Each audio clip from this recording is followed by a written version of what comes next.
Judges 13, let's call this one Barren, because in this chapter we are going to see the wife of a man named Manoah as one of a number of notable barren women in the Bible. A few of them we've already seen, starting with Sarah, a famous barren woman, barren into her late ages, even though she was promised a child, having to go through that prolonged deprivation of hoping.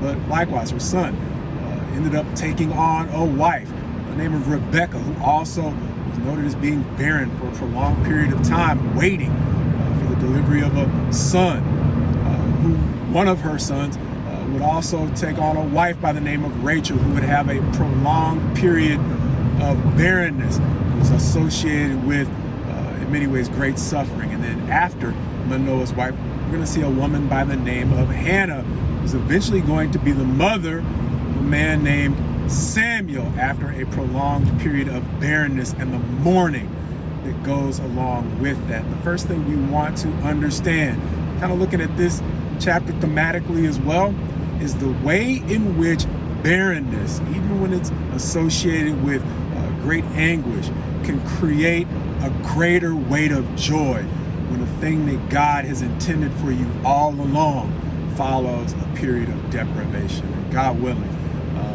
that can encourage you, because I hear a lot of preachers, especially those I find really effective, encouraging people through prolonged waits, especially those waits that God has designed to help you appreciate something that He's intended to give you all along. I want to, God willing, be able to at least offer another word of encouragement from this theme that you see in the Bible.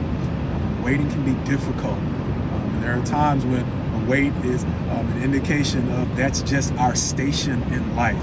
But there are times when God allows us to wait so that we can not only experience a greater weight of joy when He brings us into His season of giving us the things He's meant for us all along, as we said, but also helps us to become even more diligent in caring for the things that He will give us in that season, which brings us into that second theme. An angel is going to announce the birth of Israel's next judge. This one's going to be a more famous judge, Samson. And Samson is going to be a Nazirite from birth.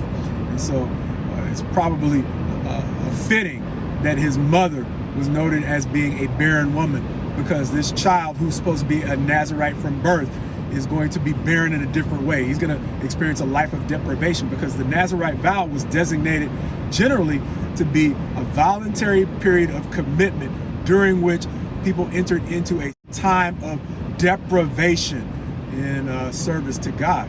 But that was going to be Samson's life from birth. And so understand ways in which deprivation can create a greater weight of joy.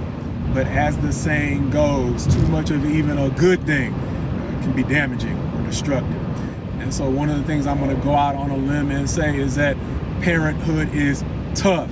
And even though we cannot necessarily say that the level of deprivation that Samson endured as a Nazirite from birth caused the level of indulgence we'll see during his adulthood, we can safely say that the level of deprivation he experienced in his childhood preceded the indulgence we'll see these next few chapters describe Samson enjoying in his adulthood. And what we do not know is to what degree Samson's parents added a level of asceticism to the commands that God gave his parents for his birth.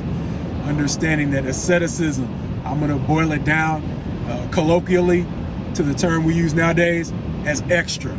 Asceticism is that level of extra deprivation we can add to the things that God has told us to do, sometimes in fear of violating His laws. And there are things that we add to His commandments to the detriment of actually realizing the full benefits of what God has told us to do.